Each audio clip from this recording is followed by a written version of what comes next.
The script you're about to hear is not about a sudden financial collapse, but a gradual, undeniable shift in the global economic landscape that has been unfolding for years. It's a story about power, currency, and the future of international trade. It is based on publicly available information, including official reports, economic analyses, and mainstream media coverage.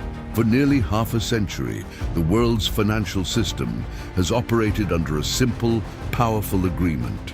Oil, the lifeblood of the global economy, was priced and traded almost exclusively in US dollars. This arrangement, known as the petrodollar system, cemented the dollar's status as the world's undisputed reserve currency.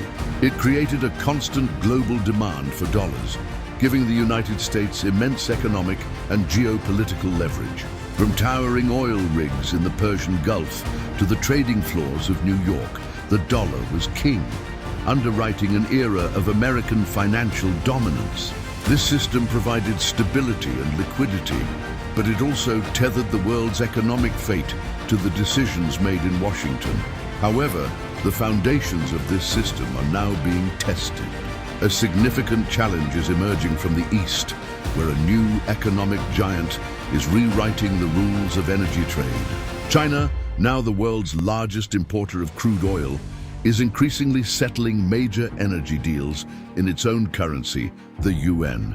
Bustling ports in Shanghai and sprawling energy projects across Asia are becoming the new theaters for this shift. Digital yuan symbols flash across screens as nations like Russia and Iran bypass the dollar-based system, conducting multi-billion-dollar transactions directly in the Chinese currency. This isn't just a symbolic gesture.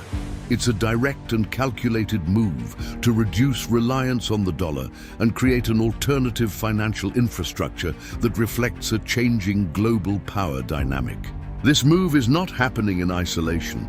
It is part of a broader, coordinated global shift. Across the world, leaders are re-evaluating their long-held dependencies. In Moscow, Riyadh, and Brasilia, closed-door meetings are taking place to diversify national reserves away from the dollar.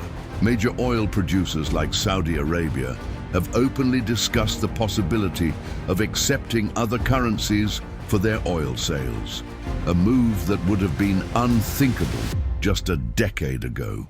The BRICS nations, Brazil, Russia, India, China, and South Africa, are actively developing new financial mechanisms, including payment systems and reserve pools, to foster trade and investment outside the traditional Western-led framework. This strategic diversification is a clear signal that a growing number of countries are seeking greater economic sovereignty and a more balanced international order. What we are witnessing is not the dramatic implosion of the dollar, but rather the end of its uncontested reign and the dawn of a new era. The future of global finance is unlikely to be dominated by a single currency. Instead, we are moving towards a more complex, multipolar financial world. Imagine a global marketplace where the US dollar, the Chinese yuan, the euro, and other major currencies coexist and compete, each holding influence in different regions and sectors. This transition signifies a fundamental redistribution of economic power, creating a more diversified and, some argue, a more resilient global system. The age of a single financial hegemon is giving way to a new reality, where multiple currencies share the world stage. This is the story of the quiet erosion of an old order and the complex, uncertain birth of a new one. It is a narrative that will define the economic and political landscape for decades to come, shaping the flow of capital, the balance of power, and the future of global cooperation. The script has ended. Thank you for listening.